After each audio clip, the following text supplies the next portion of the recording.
Equal to nu lambda में जो c है वो किसी भी इलेक्ट्रोमैग्नेटिक वेव की क्या है, स्पीड। और वो जो वैल्यू होती है लाइट के लिए तो आपको याद ही है, वही सबकी होती है, 3 × 10⁸ जो आपने बच्चों ने पढ़ी थी, speed of light in vacuum 3 × 10⁸ ये मीटर पर सेकंड की स्पीड होती है। क्रिकेट खेलते खेलते बहुत गिरे हो बेटा तुम। हाँ तो नाक कुछ नहीं मिला ना, नाक भी कटा ली, हार गए थे क्या मैच?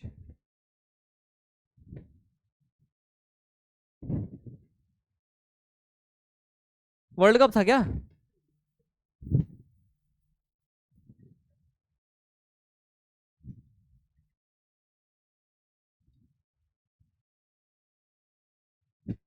ये नीना है टीम में इसलिए इतना हाथ मुंह हमारे वाले कटवा रहे होते अगर शायद जीत भी जाते।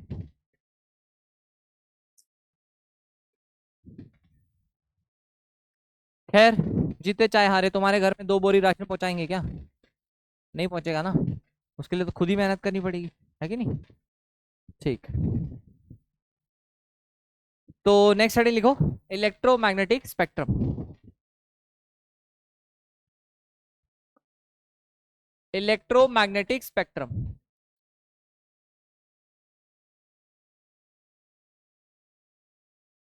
स्पेक्ट्रम वर्ड जो है ये मैं दूसरी बार यूज कर रहा हूं, पहले मैंने एक बार यूज किया था हाइड्रोजन स्पेक्ट्रम। तो स्पेक्ट्रम का मतलब क्या होता है? स्पेक्ट्रम का मतलब होता है arrangement of radiations in order of wavelength. अगर एक वेवलेंथ के असेंडिंग ऑर्डर में मान लो आप अरेंज कर देते हो कुछ रेज को, रेडिएशंस को, तो हम उसे स्पेक्ट्रम कहते हैं। और कौन से रेडिएशंस को फिलहाल हमें अरेंज करना है? Electromagnetic radiations. तो बेसिकली इलेक्ट्रोमैग्नेटिक स्पेक्ट्रम का क्या मतलब है? When we arrange the electromagnetic radiations in increasing order of wavelengths, then that particular order is known as electromagnetic spectrum। क्या ये बात आ गई क्लियर? पहले स्टेटमेंट लिख लो, फिर मैं वो ऑर्डर बता देता हूं कौन कौन आता है। पहले लिखना, इलेक्ट्रोमैग्नेटिक स्पेक्ट्रम होता क्या है? Is an arrangement of electromagnetic spectrum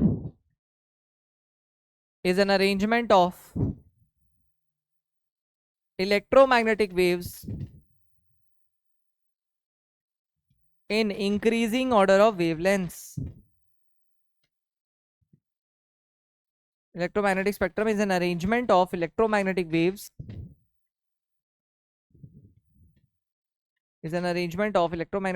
in increasing order of wavelengths,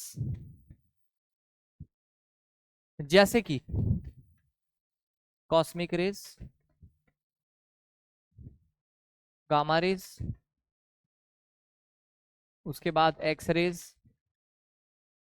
उसके बाद आते हैं यूवी रेज, उसके बाद आती है विबग्योर, विबग्योर के बाद आती है इंफ्रारेड, उसके बाद आती है, लाइन खत्म हो गई,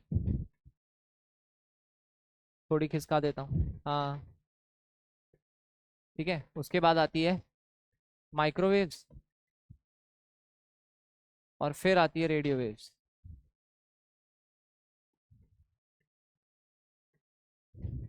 सारी वेव्स खत्म हो गई,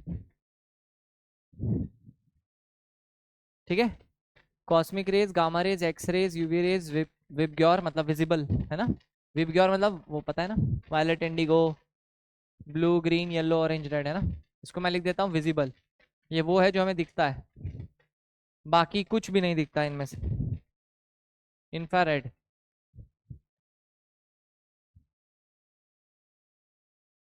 इंफ्रारेड होता है बेटा यार, गामा है बेटा, गामा, दिस इज गामा।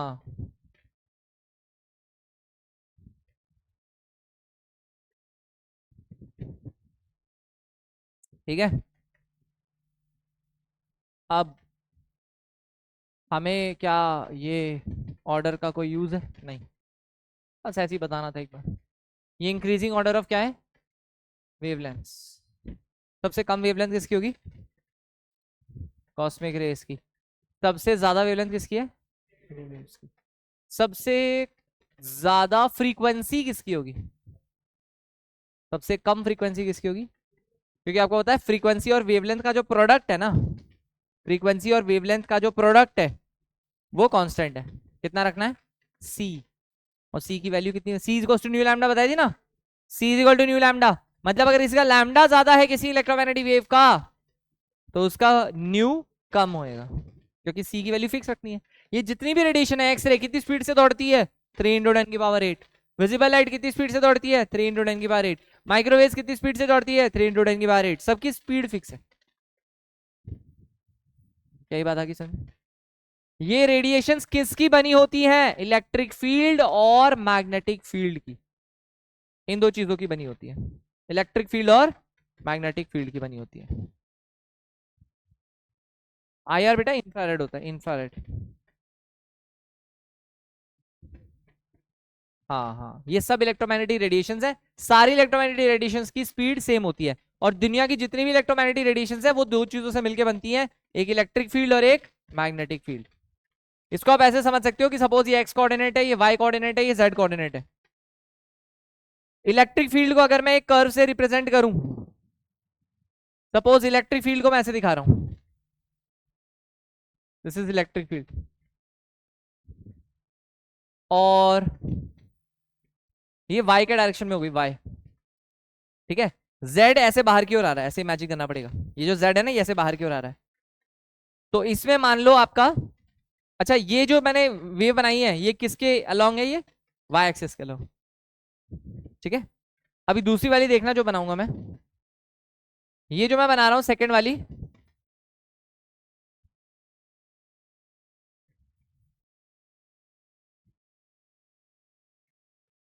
ये जो बनी है, हाँ ये जेड के लॉन्ग है, दिख रहा है? थोड़ा टेढ़ा करके मैंने बनाया है ताकि आपको फील हो कि अंदर, वो अंदर की हो गया, फिर बाहर, फिर अंदर, फिर ऐसे बाहर, समझ रहे हो? है ना? तो एक वेव इलेक्ट्रिक फील्ड की जहां खत्म हुई वहीं पे एक वेव किसकी खत्म हो रही है? मैग्नेटिक फील्ड की। ये ऐसी टेढ़ी नहीं है, ये मैंने इसलिए दिखाई है ताकि वो अंदर बाहर वाला फील वो आपको आए, कि वो अंदर की ओर जा रहा है ये वाला मान लो, तो ये वाला पोर्शन बाहर की ओर आ रहा है। तो ये कौन सी एक्सिस हो गई? Z axis. क्लियर है बात? ये जेड एक्सिस है, इसमें अगर ये वाला पार्ट अंदर की ओर जा रहा है तो ये वाला पार्ट बाहर आ रहा है, फिर ये वाला पार्ट अंदर, ये वाला पार्ट बाहर। तो दो वेक्टर्स, एक इलेक्ट्रिक फील्ड और एक मैग्नेटिक फील्ड, ये दोनों एक दूसरे के म्यूचुअली परपेंडिकुलर है, दिख रहा है? इलेक्ट्रिक फील्ड ऐसा ऐसा ऐसा ऐसा, इलेक्ट्रिक फील्ड हो गया, और मैग्नेटिक फील्ड ऐसा ऐसा है, समझा है? यही दोनों का कॉम्बिनेशन जो ट्रैवल कर रहा है, अच्छा ये ट्रैवल उस तरफ कर रहे हैं ना, इलेक्ट्रिक फील्ड ऐसे ट्रैवल कर रहा है, उसका डायरेक्शन तो किसके अलोंग है? वाई एक्सिस के अलोंग, इलेक्ट्रिक फील्ड का डायरेक्शन। और मैग्नेटिक फील्ड का डायरेक्शन किसके अलोंग है? जेड एक्सिस के अलोंग। पर ये दोनों किसी एक डायरेक्शन में जा रही हैं, किस डायरेक्शन में जा रही हैं? एक्स। ये जो एक्स है ना, ये डायरेक्शन ऑफ वेव प्रोपगेशन है, the wave is going in X direction, but the electric field and magnetic field are increasing और डिक्रीजिंग इन विच डायरेक्शंस? एक वाई डायरेक्शन में और एक जेड डायरेक्शन में। समझ में आ गई बात?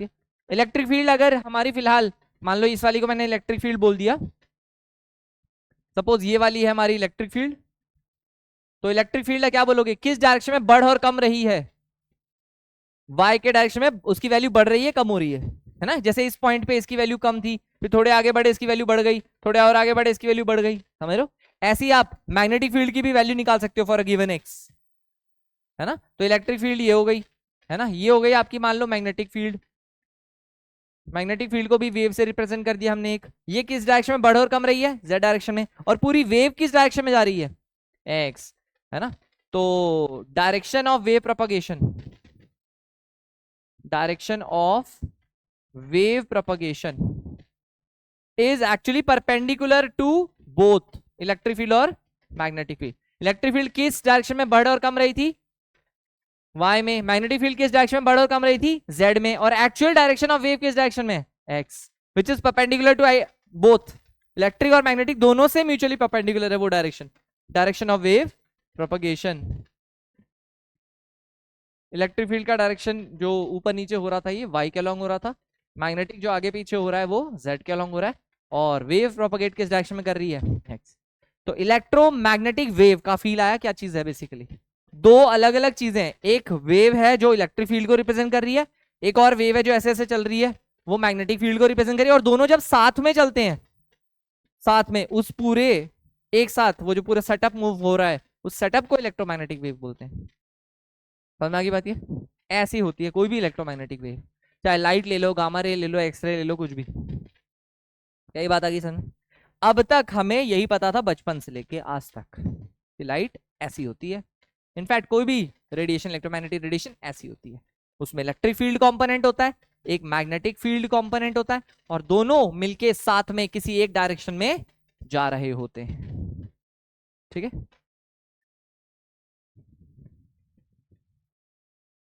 अच्छा, ये पूरा पोर्शन आपको पूरा याद करने की जरूरत नहीं है, केमिस्ट्री में ये सारा काम नहीं आएगा। केमिस्ट्री में कितना काम आएगा मैं उतना आपको हाईलाइट करके दे देता हूं, उतना जरूर याद होना चाहिए। आप ये समझ लो कि यहां से एक्सरे से लेके आईआर तक इतना केमिस्ट्री में काम आएगा आपको, बस। ना इधर का पोर्शन काम आएगा ना उधर का पोर्शन काम आएगा। वाई डायरेक्शन में इलेक्ट्रिक फील्ड बेटा, वाई से रिप्रेजेंट नहीं कर रहे, ये मैं डायरेक्शन स्पेसिफाई कर रहा हूं, किस डायरेक्शन में उसकी वैल्यू बढ़ और कम रही है। वाई एक्सिस के अलोंग बढ़ और कम रही है, एक्सिस है वो वाई एक्सिस। ये मैग्नेटिक फील्ड कौन से डायरेक्शन में बढ़ और कम रही है, जेड एक्सिस के अलोंग। जेड एक्सिस के अलोंग कब उसकी वैल्यू कभी बढ़ रही है कभी कम हो रही है, कभी पॉजिटिव में जा रही है कभी नेगेटिव में जा रही है। क्लियर है बात ये?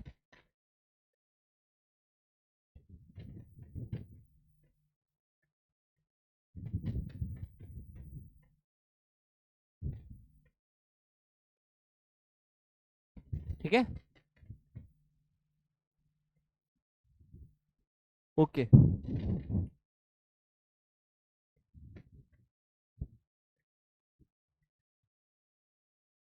इलेक्ट्रिक फील्ड और मैग्नेटिक फील्ड दोनों एक दूसरे के म्यूचुअली परपेंडिकुलर होती है, और इन दोनों के परपेंडिकुलर डायरेक्शन में वेव प्रोपगेट करती है। देख ही रहे हो आप, इलेक्ट्रिक फील्ड वाई के अलोंग अगर लिया मैंने, तो मैग्नेटिक फील्ड किसके अलोंग आ रही है, जेड के अलोंग आ रही है। और पूरा वेव किसके डायरेक्शन में जा रहा है, ना तो वाई ना तो जेड बल्कि एक्स। तो एक्स इन दोनों से परपेंडिकुलर होती है ना, वाई और जेड से। वाई एक्सिस से भी परपेंडिकुलर है एक्स एक्सिस, और जेड एक्सिस से भी परपेंडिकुलर है x axis.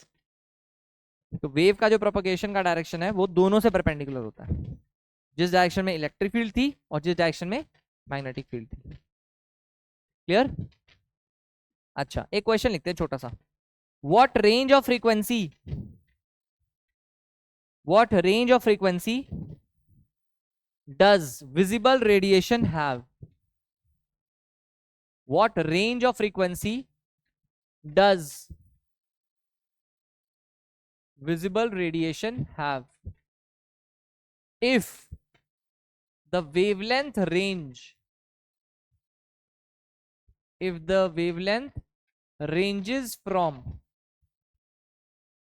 400 nanometer to 750 nanometer.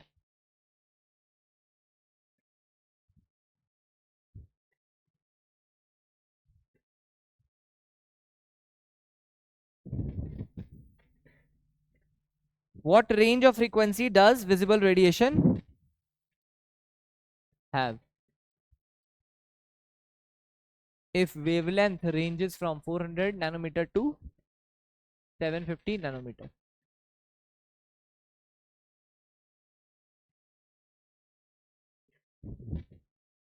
Huh?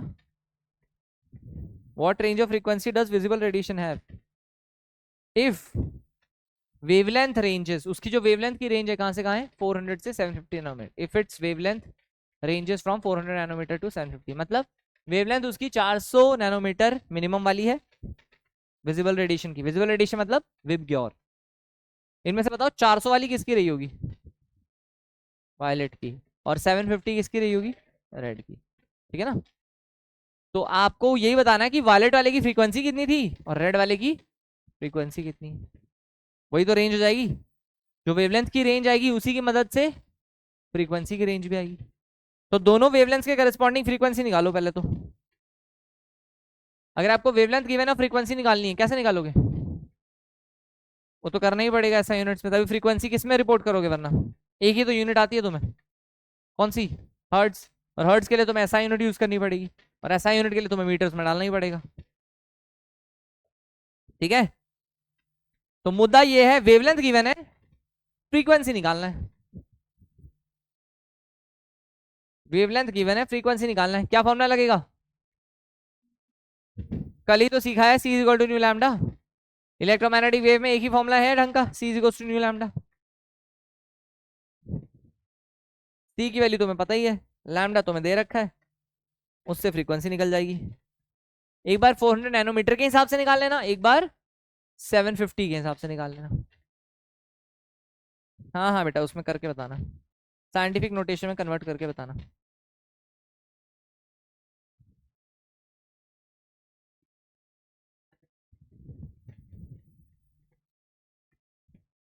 हो गया। मिनिमम फ्रीक्वेंसी कितनी होगी,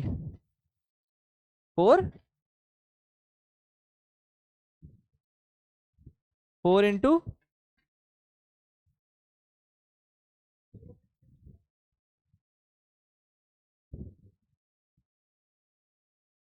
ये कौन सी है बेटा, मिनिमम या मैक्सिमम, मिनिमम, मैक्सिमम वाली कौन सी है,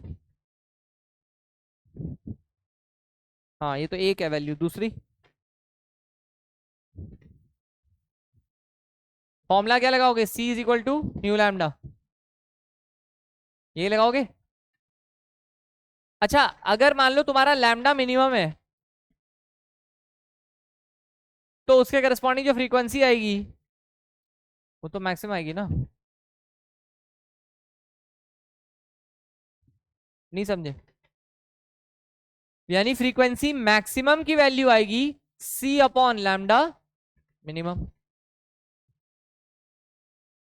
सी की वैल्यू है 3 इंटू 10⁸, और लैम्डा मिनिमम 400 नैनोमीटर, नैनो मतलब 10⁻⁻9 मीटर। तो ये आएगा बेटा कितना, 3 इंटू 10⁻17 डिवाइडेड बाय 400 आएगा क्या।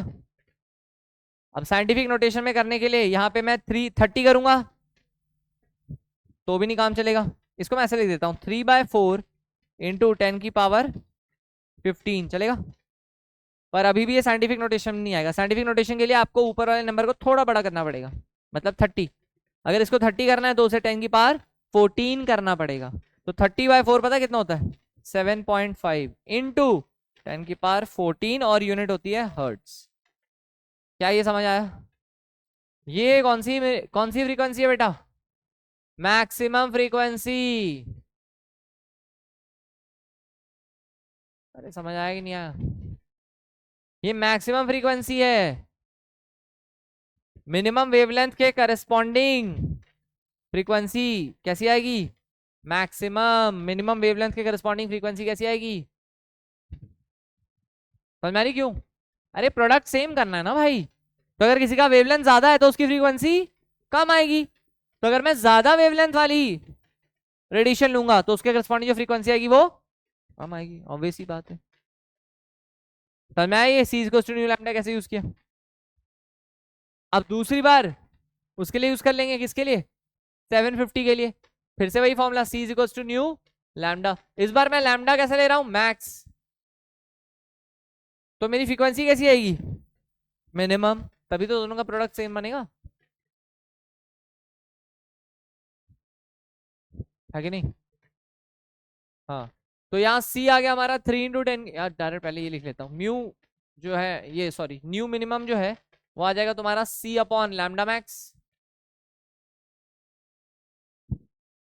डिनोमिनेटर बड़ा डालोगे तो ये वैल्यू अपने आप छोटी आएगी ना, लैम्डा की बड़ी वैल्यू डालोगे तो ये वैल्यू अपने आप छोटी हो जाएगी, डिनोमिनेटर बड़ा करते वैल्यू ओवरऑल छोटी हो जाती है। तो सी की वैल्यू तो आ गई तुम्हारी 3 इंटू 10⁸, और लैम्डा मैक्स 750 इंटू 10⁻⁻9, तो ये हो जाएगा 1/250 इंटू 10⁻17। पहले तो ये समझ में आ गया। अब ये साइंटिफिक नोटेशन तो नहीं है, साइंटिफिक नोटेशन तो नहीं है, कैसे करोगे साइंटिफिक नोटेशन में, ऊपर अगर मैं 10 कर लू काम बनेगा क्या, नहीं बनेगा, 100 कर लू, काम बनेगा क्या? नहीं बनेगा। ऊपर वाला जस्ट बड़ा होना चाहिए नीचे वाले से, तब बनता है साइंटिफिक नोटेशन। तो ऊपर वाले को जस्ट बड़ा करने के लिए मुझे ऊपर एक बार 1000 इमेजिन करना पड़ेगा, 1000। और अगर मैंने यहाँ 1000 किया है तो इसको मुझे 10 की पावर 14 करना पड़ेगा। क्या ये बात से सब सहमत है? 1000/250 कितना हो जाता है बेटा? 4। तो आ जाएगा 4 × 10 की पावर 14 हर्ट्ज। क्या ये क्लियर है? बता दो भाई। अब वैल्यू देख के भी आपको समझ में आ जाएगा भाई। इन दोनों में से मैंने मैक्सिमम और मिनिमम पूछा था, तुम बोल रहे हो ये मिनिमम है, ये कैसे मिनिमम है? ये तो लॉजिकल ही नहीं है बात। 7.5 मिनिमम है और 4 मैक्सिमम है ना? अरे मैं सरकास्टिकली बोल रहा हूँ, ये मत सोचो मास्टर पागल हो गया क्या कह रहा है ये तुम लोग कह रहे थे अभी थोड़ी देर पहले, मैं वही रिपीट कर रहा हूँ, है ना? तो बाई चांस आपको मिनिमम मैक्सिमम नहीं समझ में आ रहा तो वैल्यू लेके आंसर निकाल लो। दोनों आंसर आने के बाद बता देना मिनिमम मैक्सिमम कौन है देख के। ये 4 7.5 ऑब्वियसली 4 मिनिमम, 7.5 मैक्सिमम। ठीक है, मास्टर पागल नहीं हुआ अभी तक, देखते हैं कब तक रहता है ये। तुम लोग टैलेंटेड ही इतने हो।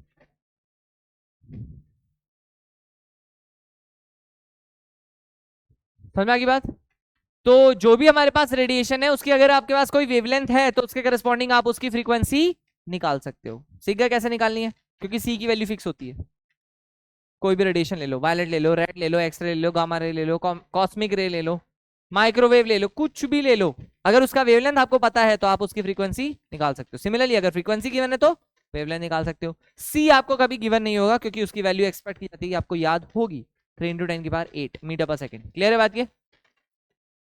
ठीक। तो ये तो वो बातें थी वेव के बारे में जो हमें पहले से पता थी। रेडिएशन जो इलेक्ट्रोमैग्नेटिक रेडिएशंस हैं इसके बारे में पहले से पता थी। हम ये जानते थे कि इलेक्ट्रोमैग्नेटिक रेडिएशंस जो होती हैं क्या होती हैं? वेव। अब आता है हमारा अगला हेडिंग, पार्टिकल नेचर। अब आएगी हमारी अगली heading, particle nature of light.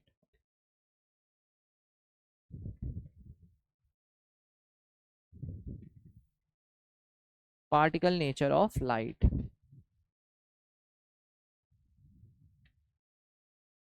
हमारी जो मेन हेडिंग चल रही थी पता क्या थी? Dual nature. डुअल नेचर मतलब कभी कभी जो हमारी रेडिएशन है कुछ एक्सपेरिमेंट्स में किसकी तरह बिहेव करती हैं? वेव की तरह। पर कुछ एक्सपेरिमेंट्स ऐसे हैं जो कि अगर आप वेव मान के एक्सप्लेन करने की कोशिश करोगे तो नहीं कर पाओगे। कुछ एक्सपेरिमेंट्स ऐसे किए गए जिसमें जो लाइट के एक्सपेरिमेंट्स थे वो ऐसे एक्सपेरिमेंट्स थे कि अगर आपने लाइट को वेव माना है तो आप उन एक्सपेरिमेंट के कंक्लूजन्स को या रिजल्ट्स को जस्टिफाई नहीं कर पाओगे। क्लियर है बात ये? ऐसे कौन से एक्सपेरिमेंट्स थे? एक तो आप फिजिक्स में पढ़ोगे ब्लैक बॉडी रेडिएशन, और दूसरा वाला है photo electric effect. Photo electric effect नाम सुना है क्या? फोटो इलेक्ट्रिक इफेक्ट फिजिक्स में भी है और केमिस्ट्री में भी है, तो वो हमें डिटेल में पढ़ना है। ब्लैक बॉडी रेडिएशन आप फिजिक्स में पढ़ोगे डिटेल में। वो सब बेटा वेव नेचर है। वेव नेचर हमारे लिए वो नहीं है, कंसर्न नहीं है। हमें पढ़ना क्या है? Particle nature. पार्टिकल नेचर के लिए कौन कौन से एक्सपेरिमेंट्स हैं? ब्लैक बॉडी रेडिएशन फिजिक्स में आएगा, और दूसरा फोटो इलेक्ट्रिक इफेक्ट। समझ में आ गई बात ये? हमें डिटेल में पढ़ना है फोटो इलेक्ट्रिक इफेक्ट। तो पहले हेडिंग डाल लो, पार्टिकल नेचर ऑफ लाइट डाल लिया। कुछ मैं स्टेटमेंट लिखवा देता हूं, वो लिख लो पहले। There are certain phenomena, there are certain phenomena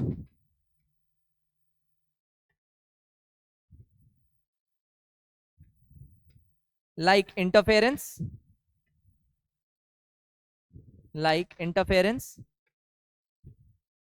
diffraction। तुम लेफ्टी हो क्या? वाह। Interference comma diffraction, diffraction of light सुना है? हाँ, etcetera, which can be explained, which can be explained, which can be explained on the basis of wave nature of light। इनको तो आप एक्सप्लेन कर सकते हो on the basis of wave nature of light. Again ये सारी चीजें आप किसमें पढ़ोगे? फिजिक्स में, ठीक है। इंटरफेरेंस हो गया, डिफ्रैक्शन हो गया, रिफ्लेक्शन, रिफ्रैक्शन, ये सब फिजिक्स में आता ही है ना, ये सब आप उसमें पढ़ोगे। हाँ, डिफ्रैक्शन, रिफ्लेक्शन, रिफ्रैक्शन तो सुना ही होगा, ये दोनों तो पढ़ते हैं बचपन में। डिफ्रैक्शन शायद ना सुना हो, कुछ लोगों ने सुना होगा डिफ्रैक्शन भी। इंटरफेरेंस वगैरह ये सब आएगा फिजिक्स में, ठीक है, 12th में, एटसेट्रा। तो हमने क्या लिखा? ये सब तो हम एक्सप्लेन कर सकते हैं on the basis of wave nature of light, but certain experiments but certain experiments like black body radiations, like black body radiations, comma photoelectric effect, black body radiations, comma photoelectric effect, etc.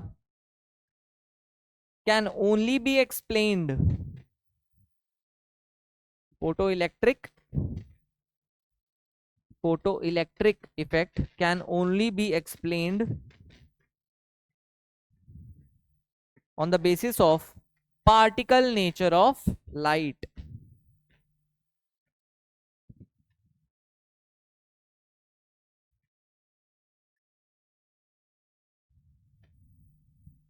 Particle nature of light. और इस particle nature को explain करने वाले थे Planck, max Planck नाम था उनका। तो वहीं से आई प्लैंक्स क्वांटम थ्योरी। तो नेक्स्ट स्टडी लिख लो, प्लैंक्स क्वांटम थ्योरी। फिर देखते हैं इन्होंने क्या बोला।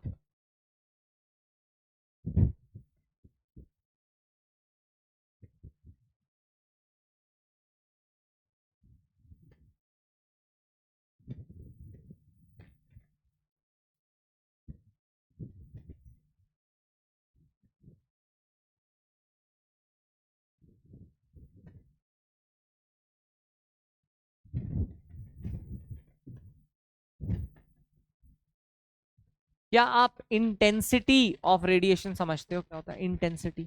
इंटेंसिटी का मतलब है ब्राइटनेस। अगर किसी लाइट की इंटेंसिटी ज्यादा है तो बेसिकली वो ज्यादा मतलब चमकेगी, ज्यादा चमकेगी, ज्यादा ब्राइटनेस आएगी। ज्यादा इंटेंसिटी का मतलब है ज्यादा ब्राइटनेस आएगी। और हम बोलेंगे कि ज्यादा इंटेंसिटी किसी वेव के लाने के लिए उसको आपको मतलब ज्यादा एनर्जी सप्लाई करनी पड़ती है। ज्यादा एनर्जी उसकी इंटेंसिटी के प्रोपोर्शनल होती है। किसी वेव के लिए ब्राइटनेस जो है वो उसकी एनर्जी, ज्यादा एनर्जी से ज्यादा ब्राइटनेस मिलेगी।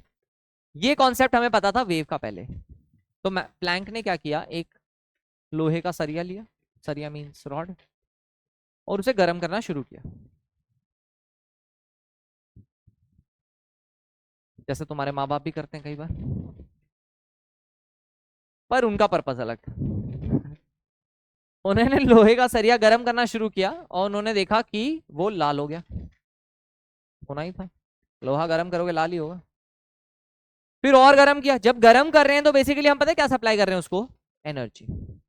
एनर्जी सप्लाई कर रहे हैं तो ब्राइटनेस बढ़ रही, बढ़नी चाहिए। तो उन्होंने देखा लोहे को हम गर्म कर रहे हैं, ब्राइटनेस बढ़ रही है, बिल्कुल बढ़ रही है, बढ़ रही है। लाल जो है और चटक लाल हो गया एकदम, समझ रहे हो? एकदम वो रैप वाला चटक, रैपर्स पहनते ना एकदम वैसा चटक लाल। अब और गर्म किया। अब तुम्हें लग रहा है इसका पर्पस भी वही है। और गर्म किया, शॉकिंगली नीला हो गया वो।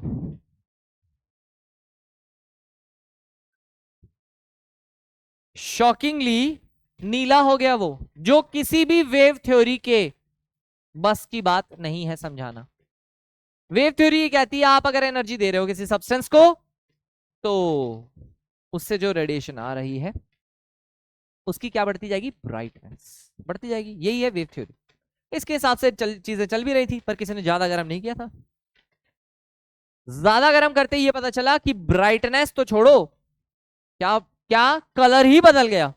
कलर बदलने से पता क्या होता है? वेवलेंथ बदल जाती है। वेवलेंथ बदल जाती है कलर बदलने से, वेवलेंथ उसके कलर से एसोसिएटेड है। वेवलेंथ बदल गई तो क्या हम ये भी बोल सकते हैं कि फ्रीक्वेंसी बदल गई। और जब मैं ज्यादा टेम्परेचर दे रहा हूं मतलब ज्यादा एनर्जी दे रहा हूं, तो एक बात बताओ मेरे को, लाल से अगर आप नीले की तरफ जा रहे हो तो आपकी फ्रीक्वेंसी क्या हो रही है? पहले वेवलेंथ बताओ, वेवलेंथ क्या हो रही है? अगर आप लाल से नीले की तरफ जा रहे हो तो वेवलेंथ कम हो रही है, तो फ्रीक्वेंसी क्या हो रही होगी? यानी टेम्परेचर बढ़ाने से या एनर्जी बढ़ाने से फ्रीक्वेंसी बढ़ रही है। ऐसा रिलेशन पहले नहीं था, और ये रिलेशन वेव पे तो बिल्कुल भी वैलिड नहीं है, क्योंकि वेव नेचर सपोर्टेड ही नहीं है। वेव नेचर के अकॉर्डिंग अगर लाइट को वेव की तरह बिहेव करना चाहिए था, तो जैसे जैसे हमने रॉड को एनर्जी दी, गर्म किया, तो उसका जो कलर है वो ब्राइट हो जाना चाहिए था, बस दैट्स इट, इतना ही होना चाहिए था। लाल है तो चटक लाल, it should never have converted into blue. तो ये नीला कैसे हो गया?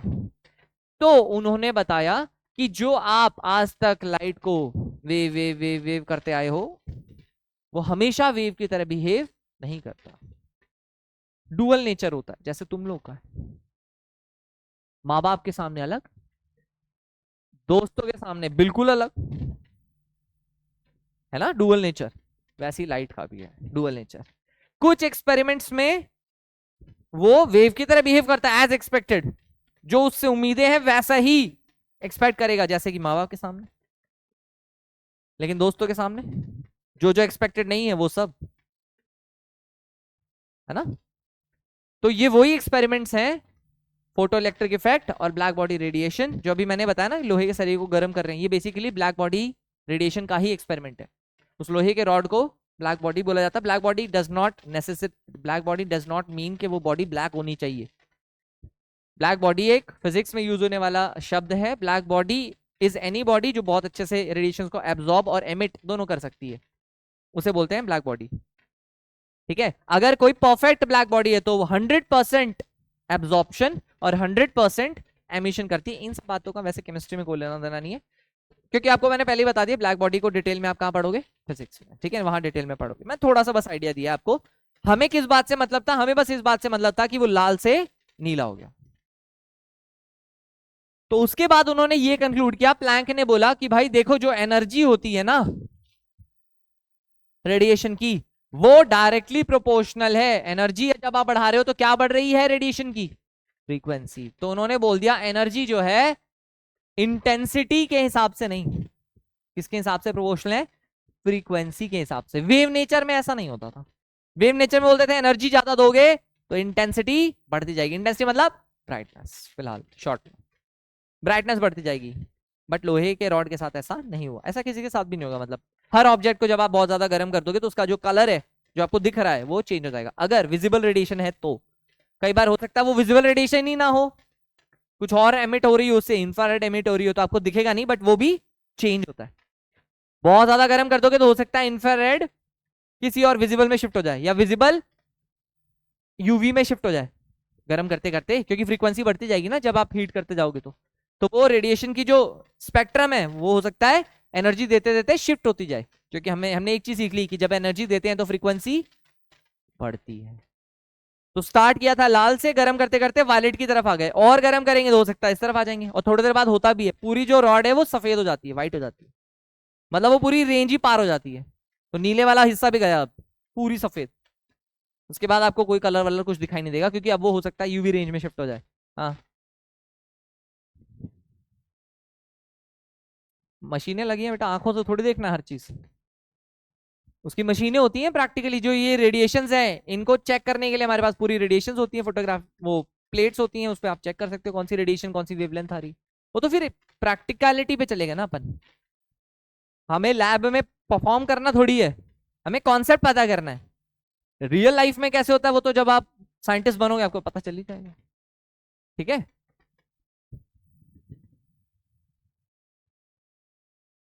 हाँ तो उतने, अरे लोहा ऐसे पकड़ जाता है क्या? 100 डिग्री 200 डिग्री पे थोड़ी पिघलता है लोहा, 1500 2000 डिग्री पे पिघलता है लोहा, इतना गर्म भी नहीं किया अभी।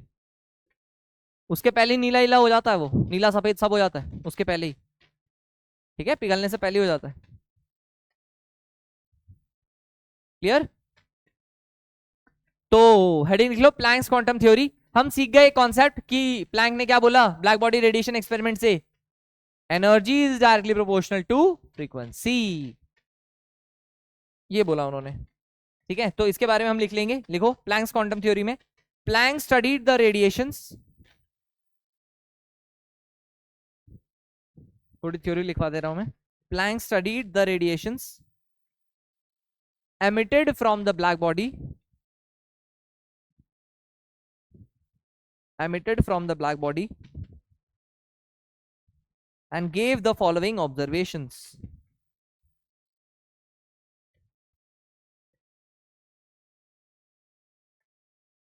Studied the radiations emitted from a black body and gave the following observations.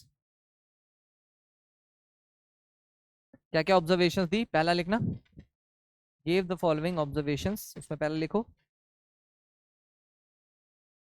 उसके बाद इन्होंने कुछ अपनी थ्योरी दी कि radiations emitted are not continuous, radiations emitted are not continuous, continuous नहीं है, जैसे वेव होती है ना कंटिन्यूअस, उन्होंने बोला ऐसी नहीं है।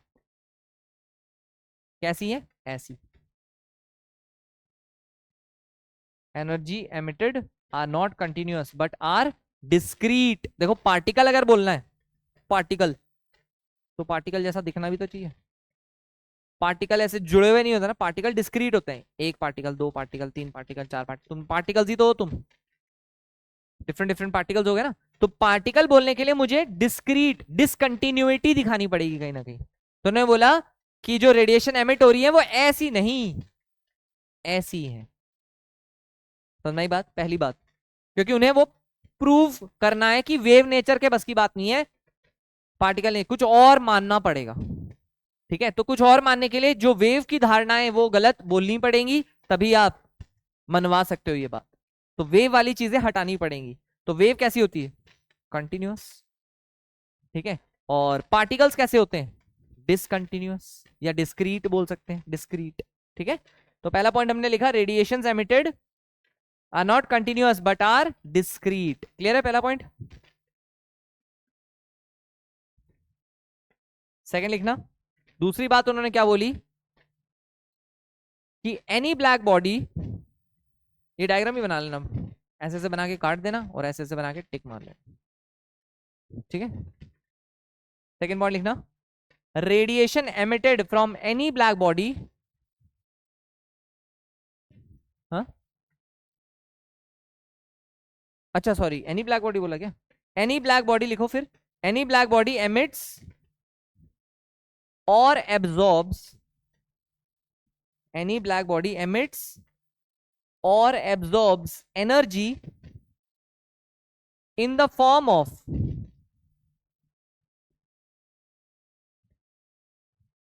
emits or absorbs energy in the form of small packets or bundles, in the form of small packets और बंडल्स ऑफ एनर्जी। ये जो छोटे छोटे हिस्से जो हमने डिस्क्रीट टुकड़े किए हैं ना, उन सबका उन्होंने बोला सबकी कुछ कुछ एनर्जी की वैल्यू है, और यही चीजें एब्जॉर्ब होती हैं और यही चीजें एमिट होती हैं किसी भी बॉडी से जब उसे गर्म किया जाएगा। ठीक है, एब्जॉर्ब और एमिट दोनों इसी फॉर्म में होती हैं, इस फॉर्म में नहीं होती। और ये जो स्मॉल पैकेट्स या बंडल्स ऑफ एनर्जी है, इन्हीं का नाम फोटोन रखा गया। इन्हीं को उन्होंने बोला ये सब क्या कहलाते हैं? फोटॉन्स। ये कहलाते हैं फोटॉन्स। ये जो छोटे छोटे बंडल्स बना दिए उन्होंने एनर्जी के, उन बंडल्स का नाम, बंडल्स ऑफ एनर्जी, उन्होंने ऐसे हाइपोथेटिकली बनाया, किसने देखा थोड़ी है बंडल, बट हाँ थ्योरी जस्टिफाई करने के लिए, टू जस्टिफाई दी एक्सपेरिमेंट्स, इस तरीके का उन्होंने एक्सप्लेनेशन दिया। किसने देखा नहीं है कि क्या होता है उसमें, लाइट के अंदर एक्चुअली में ऐसे टुकड़े टुकड़े हैं या वेव जैसी है, किसने देखा थोड़ी है। वो तो हम एक्सपेरिमेंट करते हैं और फिर एक थ्योरी देते हैं उसके पीछे, जिस थ्योरी से वो एक्सपेरिमेंट अच्छे से जस्टिफाई हो जाए। तो इनकी थ्योरी से वो एक्सपेरिमेंट जस्टिफाई होता है। और इसलिए हम उनकी थ्योरी चल रही है। जिस दिन जस्टिफाई होना बंद हो जाएगा, कोई ऐसी बात निकलेगी, उस दिन वो थ्योरी गलत हो जाएगी, फिर नई थ्योरी आ जाएगी। समझ में आई बात है? पार्ट एक ही बात बोली तुमने। पार्टिकल बंडल, बंडल तो वही हुआ ना, बंडल बना दिया तुमने, चार पांच चीजों का एक बंडल बना दिया, पाउच बना दिया, तो पार्टिकल ही तो है वो पाउच। क्या एनर्जी? एनर्जी का ही तो बंडल है। टोटल एनर्जी मान लो 100 जूल है, 100 जूल के तुमने 100 रोटियां हैं, तुमने 10-10 की बंडल बना दिए, तो पार्टिकल हो गया ना वो पूरा एक। 10 का एक बंडल, फिर 10 का एक बंडल, फिर 10 का एक बंडल, वो 100 रोटियों को तुमने 10-10 के 10 सेट में डिवाइड कर दिया, बस। तो वो जो 10 का एक बंडल बनाया तुमने, वो उसका नाम है फोटोन। समझ में आ गई बात? टोटल एनर्जी के डिवाइड करके छोटे छोटे छोटे छोटे टुकड़े बना दिए, उन टुकड़ों का नाम, सबसे छोटे टुकड़े का नाम क्या रखा? फोटोन। बस। हर फोटोन की कुछ एनर्जी होगी, और अगर पूरी रेडिएशन की मान लो एनर्जी चाहिए, तो मुझे नंबर ऑफ फोटोन चाहिए होंगे। अगर कोई मुझे नंबर ऑफ फोटोन बता दे, तो मैं हर एक फोटोन की एनर्जी को नंबर ऑफ फोटोन से मल्टीप्लाई करके टोटल एनर्जी ऑफ फोटॉन्स निकाल लूंगा। क्या ये बात क्लियर हो गई? ठीक, चलो इसी को आगे बढ़ाएंगे अब। तो हमने लिख लिया is equal to photons. Next लिखना फोटॉन्स, और क्वांटम भी लिख सकते हो इसको, फोटॉन्स और क्वांटम। हेडिंग में हमने क्वांटम थ्योरी लिखी है ना, इसी फोटॉन को ही क्वांटम भी बोलते हैं। लाइट के लिए पर्टिकुलरली फोटॉन वर्ड यूज होता है, पर इलेक्ट्रोमैग्नेटिक रेडिएशन में सिर्फ लाइट ही थोड़ी ना है। मान लो एक्सरे के छोटे बंडल की बात हो रही है, तो उस केस में क्या नाम पड़ेगा? क्वांटम। इन शॉर्ट में ये कहना चाहता हूं, quantum of light is called photon. Quantum एक जनरल वर्ड हो गया, और फोटोन पर्टिकुलरली लाइट के लिए है। अब ज्यादातर हम लाइट की ही बात कर रहे होते हैं, इसलिए चल जाता है काम, फोटोन बोल के काम चल जाता है। अदरवाइज जनरल नाम क्या है उस बंडल का? क्वांटम। लाइट के लिए उस क्वांटम के लिए एक स्पेसिफिक वर्ड बनाया गया है, क्या? फोटोन। तो quantum of light will be called photon. Clear? ये लिख लेना, quantum of light is known as photon. Quantum of light is known as photon. उसी में लिख लो, सेकंड में ही, कोई बड़ी बात थोड़ी है कोई अलग से लिखने वाली। एनर्जी ऑफ, क्या बोला हमने? Quantum of light is called photon. ठीक है, quantum of light is called photon. ठीक, फिर बात आती है एनर्जी की, कि इस फोटोन की एनर्जी कैसे आएगी, वो तो उसने पहले ही बोल दिया कि एनर्जी जो आएगी, एनर्जी ऑफ ईच फोटोन लिख लेना next, energy of each photon will be directly proportional to the frequency of radiation. Energy of each photon is directly proportional to the frequency of radiation। जो भी radiation आप use कर रहे हो, उसकी frequency के डायरेक्टली प्रोपोर्शनल होगी energy. तो सबसे ज्यादा एनर्जी पूरे इलेक्ट्रोमैग्नेटिक रेडिएशंस में, इलेक्ट्रोमैग्नेटिक स्पेक्ट्रम में सबसे ज्यादा एनर्जी किसकी है? Cosmic rays. हाँ, directly proportional to the frequency of the radiation. Energy of each photon is directly proportional to the frequency of the radiation। ठीक है, अब प्रोपोर्शनैलिटी का साइन हटाना है, तो प्रोपोर्शनैलिटी का साइन हटाने के लिए प्लैंक ने ऑब्वियसली अपना कांस्टेंट दिया।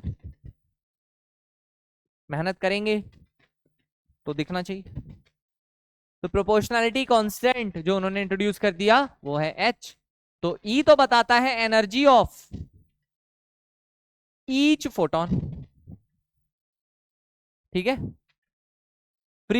न्यू हो गया फ्रीक्वेंसी ऑफ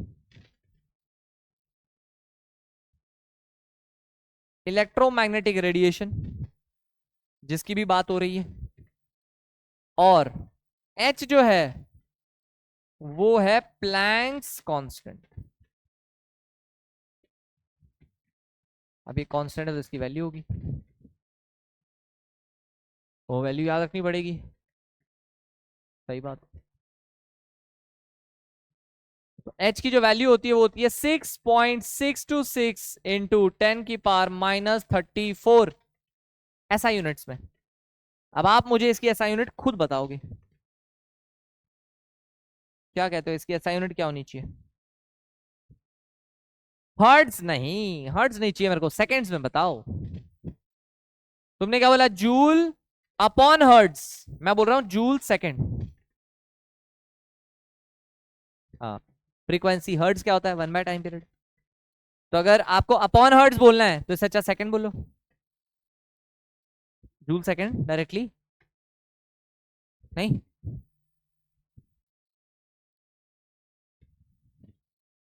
ये होता है, बस हो गया। अपॉन हर्ट्ज मतलब सेकंड्स, समझ गए? अपॉन हर्ट्ज मतलब सेकंड्स, ये वैल्यू आएगी।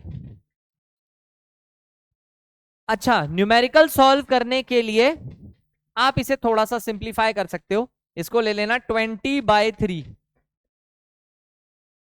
अगर क्वेश्चन में वैल्यू ना गिवन हो तो कितना होता है 20/3? बस फिर तो क्या हो गया, 6.6 तो है। अरे ऑप्शंस में इतना गैप होता है, इससे मल्टीप्लाई करोगे ना अगर,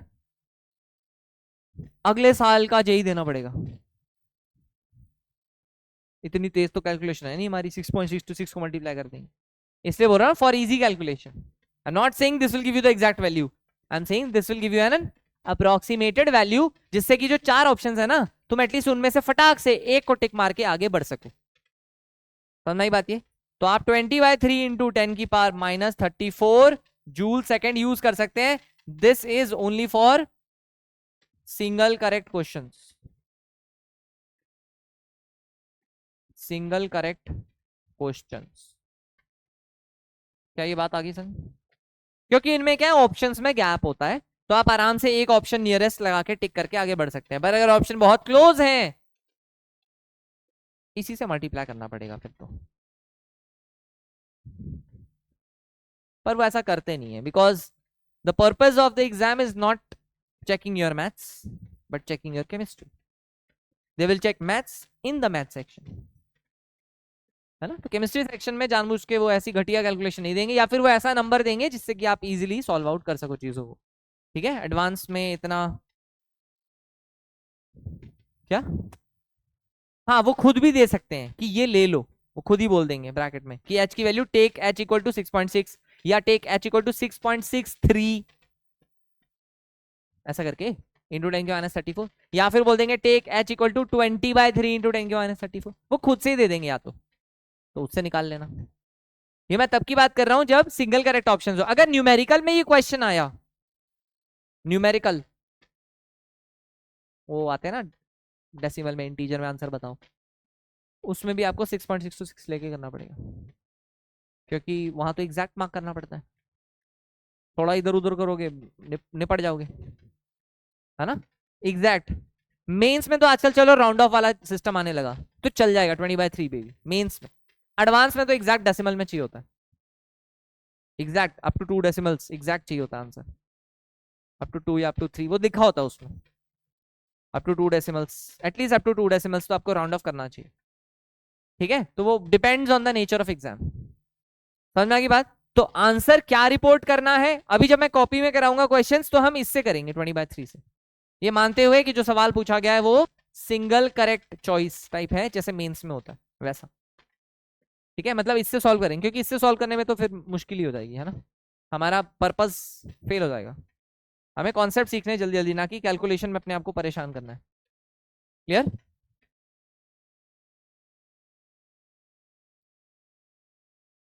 नेक्स्ट लिखना, कितना पॉइंट्स हो गए? 3 पॉइंट्स हो गए ना। एनर्जी ऑफ ईच फोटॉन लिख लिया। ठीक है, अब मान लो उस रेडिएशन के अंदर n नंबर ऑफ फोटॉन्स हैं, एक फोटॉन की एनर्जी h न्यू, तो n फोटॉन्स की एनर्जी nh न्यू, है कि नहीं? अच्छा, न्यू को, इसको मैं ऐसे भी लिख सकता हूं, न्यू और c और लैम्डा में एक रिलेशन था क्या? Nu c is equal to nu lambda, तो क्या मैं न्यू को c बाय लैम्डा लिख सकता हूं? है ना। यहां पे लैम्डा तो क्या बोल दोगे, वेवलेंथ ऑफ, हाँ वेवलेंथ ऑफ इलेक्ट्रोमैग्नेटिक रेडिएशन, उसकी वेवलेंथ हो जाएगी। देखो क्वेश्चन में डिपेंड करता है ना दिया क्या है। अगर फ्रीक्वेंसी दे दिया तो डायरेक्ट हो जाएगा, अगर वेवलेंथ दे दिया तो पहले सी बाय लैम्डा करना पड़ेगा, फिर एच से मल्टीप्लाई करना पड़ेगा। क्या ये बात आई समझ में? सी लिखवाने की जरूरत है क्या? लिख ही देता हूं एक बार। सी क्या है, 3 × 10⁸ फिक्स, ये तो फिक्स है। बाकी क्वेश्चन में कुछ भी हो सकता है ये वाला यूज करना पड़ जाए, या हो सकता है H C by lambda use करना पड़ जाए। तो एनर्जी ऑफ ईच फोटॉन कितना होता है, या तो आप बोलोगे एच न्यू या एच सी बाय लैम्डा। क्या हर फोटॉन की एनर्जी क्लियर? अगर मैंने बोला 10 फोटॉन्स है, बताओ 10 फोटॉन्स की एनर्जी कितनी होगी? 10 न्यू या 10 बाय लैम्डा। क्या ये बात क्लियर है? ठीक। ऐसे अगर आपके पास n नंबर ऑफ फोटॉन्स है तो नेक्स्ट पॉइंट में ये लिखेंगे, नेक्स्ट पॉइंट में लिख लो,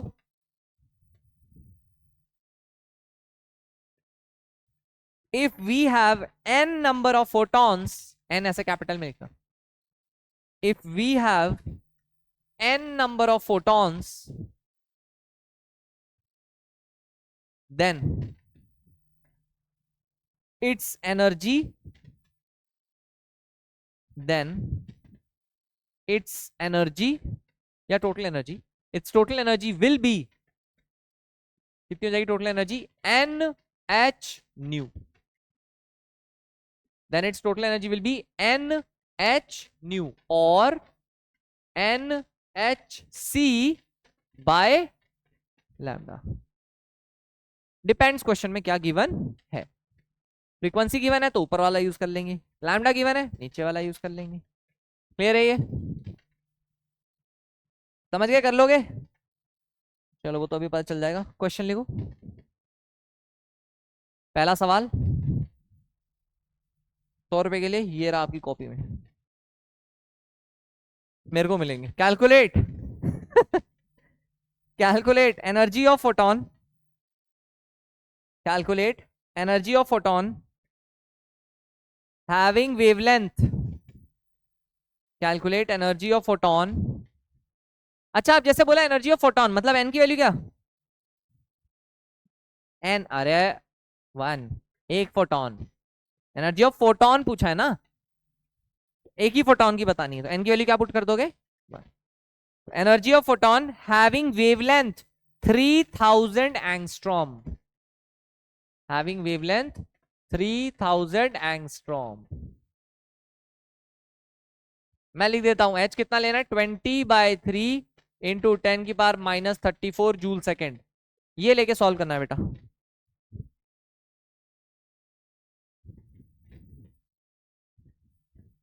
थ्री 3000 एंगस्ट्रॉम एसआई यूनिट में कन्वर्ट करना पड़ेगा भाई, ठीक है।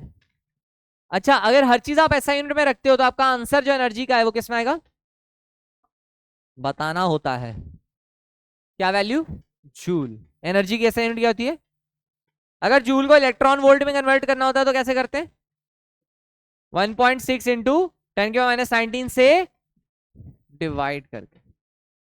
इलेक्ट्रॉन वोल्ट को अगर जूल में करना है तो 1.6 इंटू 10⁻19 से मल्टीप्लाई करते हैं, मालूम है। अगर इलेक्ट्रॉन वोल्ट को किलो जूल पर मोल में कन्वर्ट करना है, इलेक्ट्रॉन वोल्ट को किलो जूल पर मोल में कन्वर्ट करना है तो कैसे करते हैं, मल्टीप्लाई बाय 96। दोनों चीज कैसे गलत बोल दी तुमने, 96 का फैक्टर बताया था ना, 1 इलेक्ट्रॉन वोल्ट में 96 किलो जूल पर मोल होता है।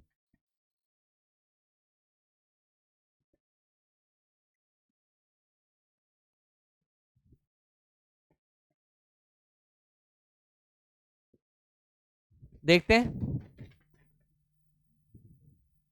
एनर्जी होती है NhC बाय लैम्डा। एन की वैल्यू 1 लेनी है क्योंकि एक ही फोटोन की बात कर रहे हैं। एच की वैल्यू मैंने बोला 20/3 इंटू 10⁻34 ले लेना।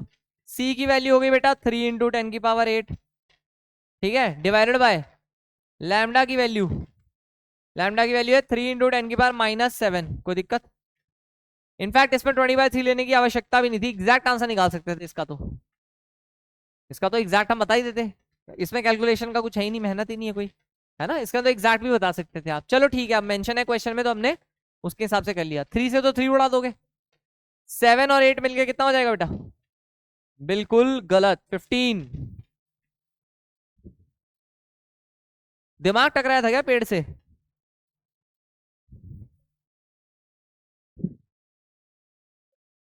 क्रिकेट विकेट कम खेलो थोड़ा, मतलब खेलो तो ऐसा नहीं कि मतलब तुम देश के हिसाब से खेल रहे हो, खेलो भी तो बस ऐसे मूड फ्रेश करने के लिए खेलो।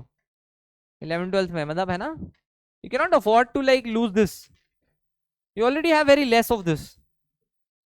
तो जो चीज कम होती है प्रेशियस होती है, बचा के रखो उसको थोड़ा सा।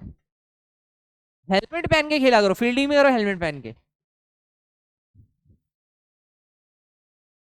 ठीक है? है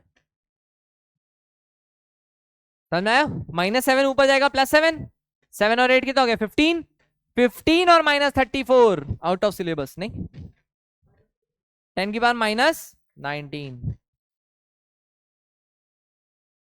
अरे जोड़ना घटाना आता है कि नहीं?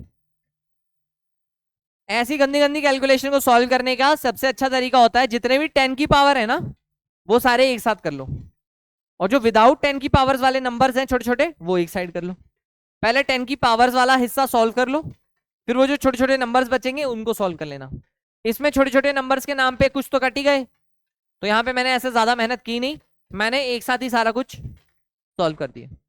अदरवाइज अगर बहुत सारे छोटे छोटे नंबर्स हैं, पहले उनको इकट्ठा रख लो, और जितने भी 10 की पावर्स हैं वो सारी इकट्ठा कर लो, उनको पहले सॉल्व कर लो 10 की पावर्स वालों को अच्छे से, उसके बाद उस छोटे वाले नंबर को सॉल्व कर लेना, इजिली सॉल्व हो जाती है। ठीक है, तो ये वैल्यू आ गई आपकी 20/3, तो ये तो आ ही रही है, मल्टीप्लाई बाय 10 की पावर -19, इतना क्या आ गया? जूल। क्या ये बात क्लियर है? अच्छा इसको मैं लिख देता हूं 6.626, मतलब एक्चुअल वैल्यू अगर मैं लिखूं तो ये वाली थी, है ना, इंटू 10 की पावर -19 जूल। मैं 20/3 की वैल्यू नहीं लिख रहा हूँ, एक्चुअल वाली वैल्यू लिख दी मैंने।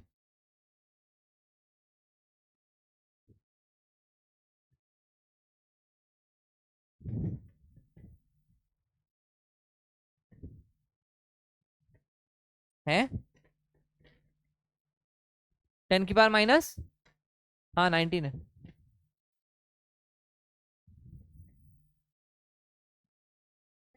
हो गया ये? अच्छा इसको एक बार उसमें करके बताओगे, इलेक्ट्रॉन वोल्ट में,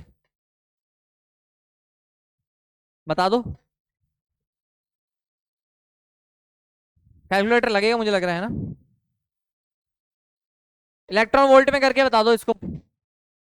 हमें 6.626 10 की पावर -19 जूल को इलेक्ट्रॉन वोल्ट में करना है, यानी कि 6.626 इंटू 10 की पावर -19 डिवाइडेड बाय,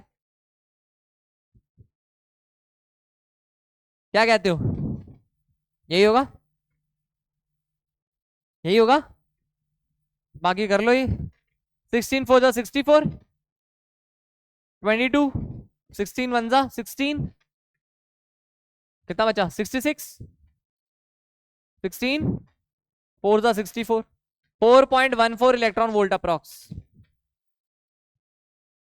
क्या ये बात क्लियर है?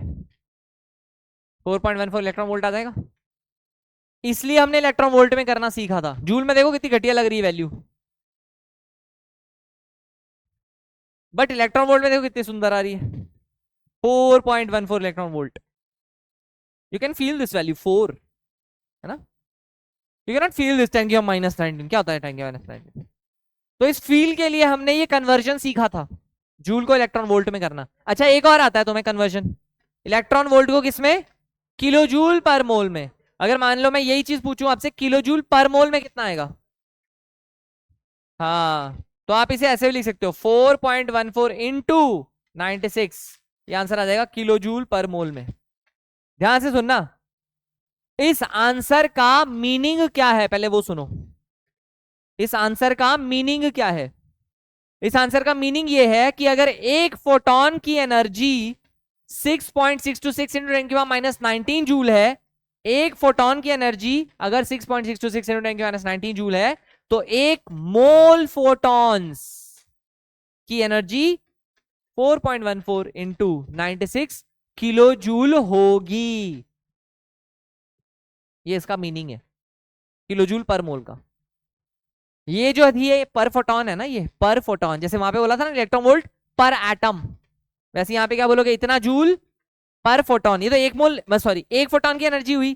तो अगर मान लो आपसे कोई पूछता है एक मोल फोटॉन्स की एनर्जी, तो या तो आप क्या करोगे, पूरी मेहनत करोगे कि इसको पहले मल्टीप्लाई करोगे Na से, देखना यही आएगा, इसको पहले मल्टीप्लाई करोगे Na से मल्टीप्लाई करने के बाद 1000 से डिवाइड करोगे, तब यही आंसर आएगा, यही आएगा। बात आई समझ में? तो वो वही चीज रिप्रेजेंट करता है। तो देखो कितनी सारी मेहनत बच जाती है इससे। अगर आपको वो कन्वर्जन डायरेक्ट आता है कि अगर इलेक्ट्रॉन वोल्ट में मेरे पास आंसर है, मैं डायरेक्टली उस इलेक्ट्रॉन वोल्ट के आंसर से किलोजूल पर मोल में कैसे कन्वर्ट करूंगा, अगर आपको वो डायरेक्ट याद है कन्वर्जन फैक्टर, तो आपकी बहुत सारी टाइम एंड एनर्जी सेव हो जाएगी। वरना इलेक्ट्रॉन वोल्ट को पहले आप करोगे जूल में कन्वर्ट, फिर ये सोचोगे कि भाई ये जो जूल है ये कितने का है, एक फोटोन का है, फिर आपको 1 मोल फोटॉन्स के हिसाब से निकालना पड़ेगा। मतलब इसको फिर आप मल्टीप्लाई करोगे किससे, 6 इंटू 10⁻23 से, वो जूल्स आएंगे कितनों के, 1 मोल फोटॉन्स के, फिर उसको डिवाइड बाय 1000 करोगे ताकि किसमें आंसर आए, किलो जूल में। इतनी मेहनत करनी पड़ेगी वरना। समझ में आया? क्या ये बात क्लियर है? इसलिए आपको ये कन्वर्जन फैक्टर सिखाए थे इसी दिन के लिए। एक और क्वेश्चन लिखो, कैलकुलेट एनर्जी ऑफ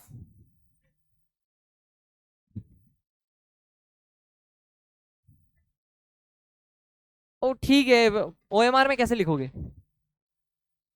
यहां हम तैयारी ओएमआर के हिसाब से कर रहे हैं, तो अप्रॉक्स अप्रॉक्स छोड़ दो, सब्जेक्टिव पेपर्स में लिखना पड़ता है ना, सब्जेक्टिव पेपर्स में, बट कंपटीशन में सब्जेक्टिव पेपर का कोई लेना नहीं।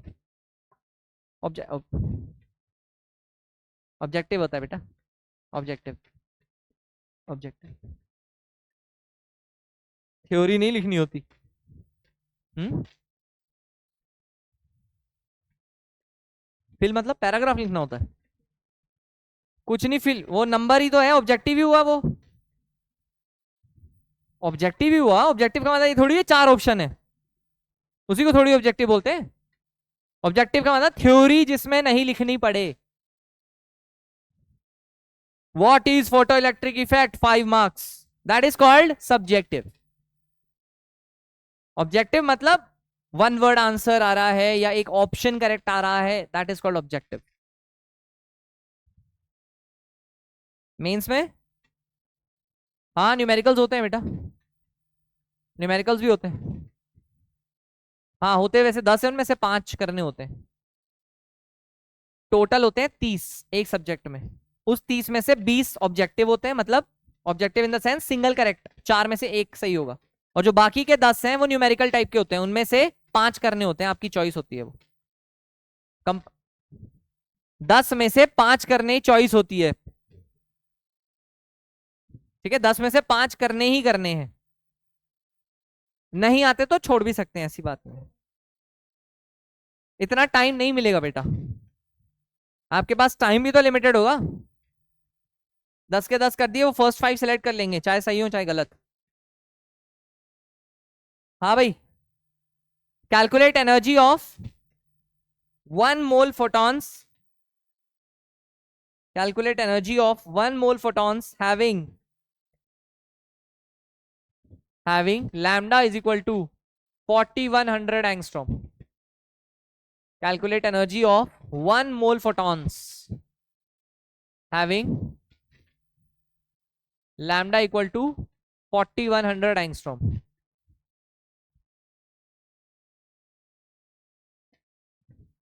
एक मोल फोटॉन की एनर्जी आपको बतानी है कितनी होगी उस रेडिएशन के लिए जिसका लैम्डा कितना है, 4100 एंगस्ट्रॉम। एच की वैल्यू 20/3 ले लो बाय डिफॉल्ट, ठीक है, 10⁻−34 जूल सेकेंड। ये वाली वैल्यू लेके सॉल्व कर लो।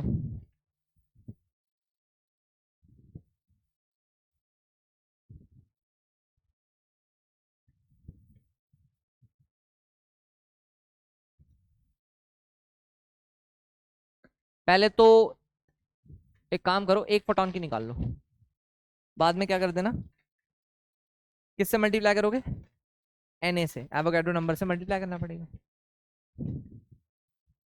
हाँ ऐसे भी कर सकते हैं, दो तरीके हैं करने के।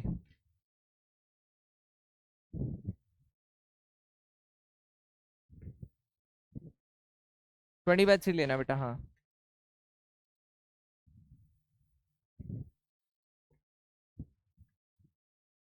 किलो जूल में निकालना है,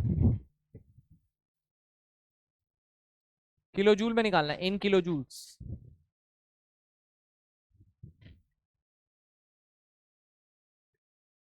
एक मोल फोटोन की एनर्जी निकालनी है किलो जूल में। फॉर्मूला क्या सीखा हमने, NhC/λ। एन होते हैं कितने फोटॉन्स की बात हो रही है, कितनों की बात हो रही है, 1 मोल। 1 मोल मतलब कितना, 6 × 10⁻23। 1 मोल फोटॉन्स का मतलब कितना हुआ, 6 × 10⁻23। H की वैल्यू 20/3 इंटू 10⁻34।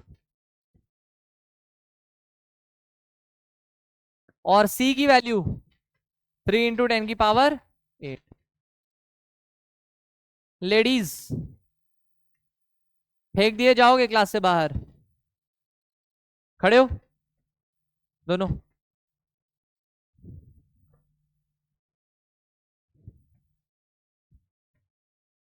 एंगल उधर कैसे है आपका, बोर्ड इधर है ना,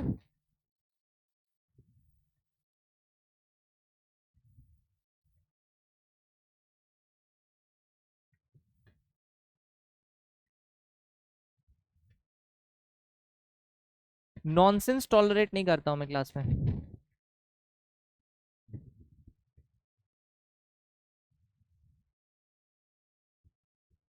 कॉमेडी सिर्फ तब जब क्लास ब्रेक में हो, जब क्वेश्चन प्रैक्टिस चल रही है तब कॉमेडी नहीं। Got it.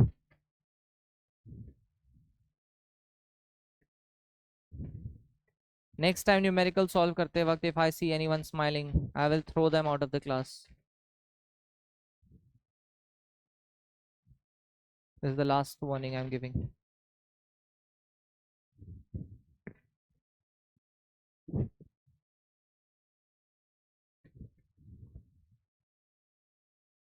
सॉल्व हो गया ये, हाँ आप दोनों सॉल्व हो गया ये,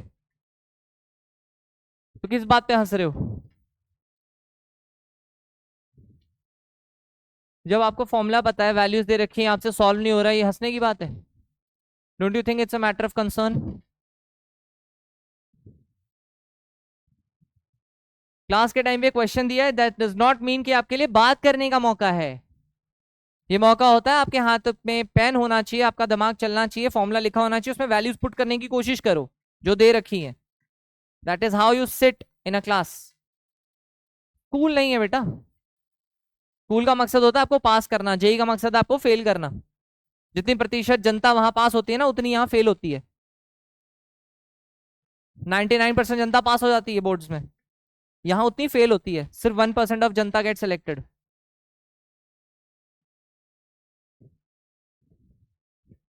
वो एग्जाम आपको निकालने के लिए बनाया गया है, ना कि लेने के लिए। Your attitude should be very fierce when you sit in a class, कि हमें फॉर्मूला पता है, हमें वैल्यूज पता है, हम सॉल्व क्यों नहीं कर रहे, खिलखिला रहे हैं। आई हैव नो ऑब्जेक्शन, खिलखिलाओ भाई, अपने टाइम पे खिलखिलाओ, ये क्लास का टाइम थोड़ी है खिलखिलाने के लिए। जब आपको न्यूमेरिकल दिया है, आपने सॉल्व भी नहीं किया, उसके बाद भी बैठो।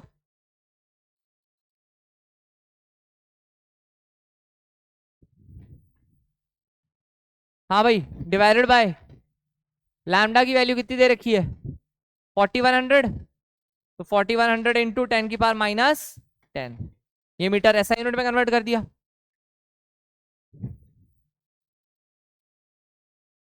तो ये देखो, अब ये बहुत सारा कूड़ा इकट्ठा हो गया है, इसको एक साथ फिल्टर कर लेते हैं पहले। ये देखो 3 और 3 तो उड़ा देता हूं पहले मैं, पहले मैं नंबर्स इकट्ठे कर लूँ। एक तो 6 हो गया, एक 20 हो गया, और एक नीचे 4100 हो गया। ये सारा पहले मैंने इकट्ठा कर लिया, और 10 की पावर एक साथ लिख लेता हूं मैं, ताकि मेरी कैलकुलेशन में एरर ना आए। 10 की पावर 23 हो गया, 10 की पावर -34 हो गया, एक 10 की पावर 8 हो गया, और एक डिवाइड में 10 की पावर -10 हो गया। पहले मैंने सेग्रीगेट कैसे किया वो क्लियर है ना। इससे आपकी कैलकुलेशन एरर्स रिड्यूस हो जाते हैं।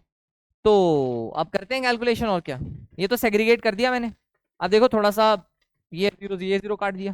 यहाँ पे अगर मैं देखूं 10 की पावर -10 ऊपर जाएगा तो ये क्या बनेगा, 10 की पावर 18। -10 था ऊपर गया तो 10 की पावर कितना बनेगा, 10।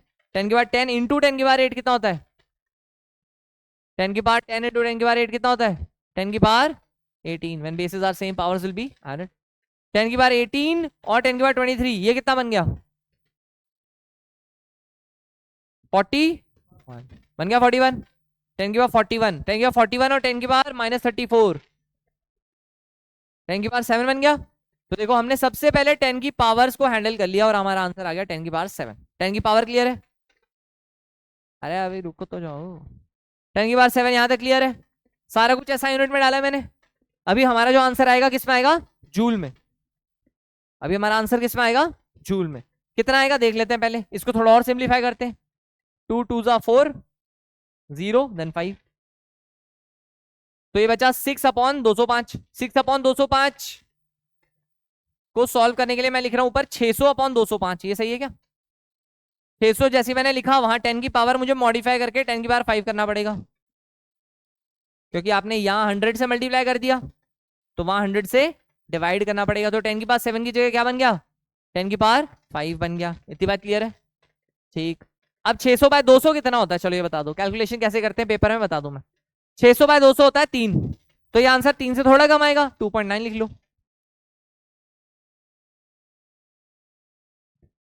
अगर 600/200 होता तो आंसर 3 आता। अब क्योंकि डिनोमिनेटर 200 से थोड़ा बड़ा है तो फाइनल आंसर 3 से थोड़ा कम आएगा, 2.9 लिख लो। बाकी क्या बचा, 10 की पावर 5 बचा इतना। अब ये तो किसमें है, जूल में। अब किलो जूल में पूछा है तो क्या बोलोगे, 290। किलो जूल का मतलब यही हुआ, डिवाइड बाय क्या कर दोगे, 1000। ये आंसर आ जाएगा आपका किलो जूल में, 290 किलो जूल के आसपास आएगा अप्रॉक्स। हाँ सबका आगे पीछे थोड़ा बहुत आ सकता है, 294 295 सब सही है। ऑप्शंस आपको ऐसे नहीं मिलेंगे कि एक 290 दे दिया, एक 292 दे दिया, एक 294 दे दिया, ऐसे नहीं देंगे। ठीक है, एक 290 दे दिया, एक मान लो 500 दे दिया, एक 600 दे दिया, तो आप सेलेक्ट कर लोगे ना फिर। अगर आपका 294 भी होगा तो आप 290 पे टिक कर सकते हैं। वो तो फिर अप्रोक्सीमेट कैलकुलेशंस है, किसी का थोड़ा आगे पीछे हो सकता है अप्रोक्सीमेटेड कैलकुलेशन, कोई दिक्कत नहीं है। मैं ऐसे ही बता दिया, वो आना चाहिए आपको। अब वो तो ऑप्शन में डिपेंड करता है ना, कैसे भी आंसर दे सकते हैं। मैंने एक बार सिखा दिया आपको साइंटिफिक नोटेशन कैसे करते हैं, कर लोगे। ये प्रैक्टिस करके आना नेक्स्ट क्लास में, और क्वेश्चन करेंगे ऐसे ही। और अगली बार से, अच्छा हाँ, कल तुम लोग का जो है वो क्लास नहीं है, that is just for doubts. अगर किसी के डाउट्स होंगे तो वो सुबह आके मेरे से पूछ सकते हैं, जो स्लॉट आपको अलॉटेड है उस स्लॉट में आके आप वो डाउट्स पूछ सकते हो, है ना। जो भी आपने अभी तक पढ़ा है उसके थ्योरी में कोई डाउट है, कैलकुलेशन में कोई डाउट है, वो सब आके आप पूछ सकते हो। क्लियर है बात ये, कल कोई क्लास नहीं है।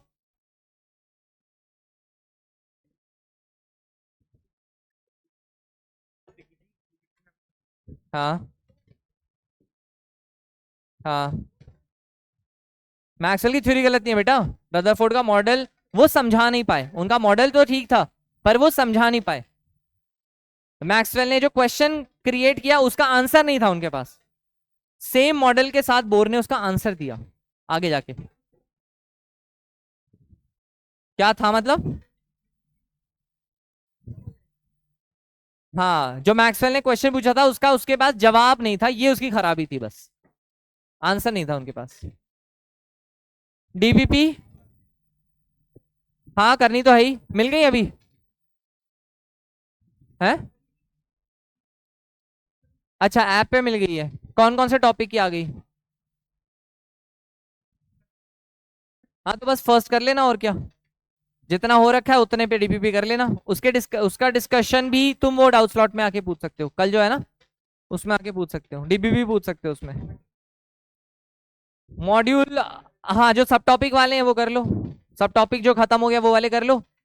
जब चैप्टर खत्म होगा तो कॉमनली मैं मॉड्यूल डिस्कस करूंगा।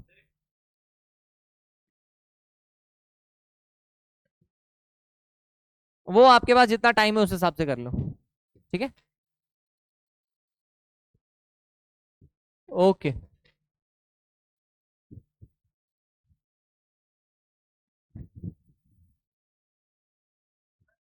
हाँ हाँ।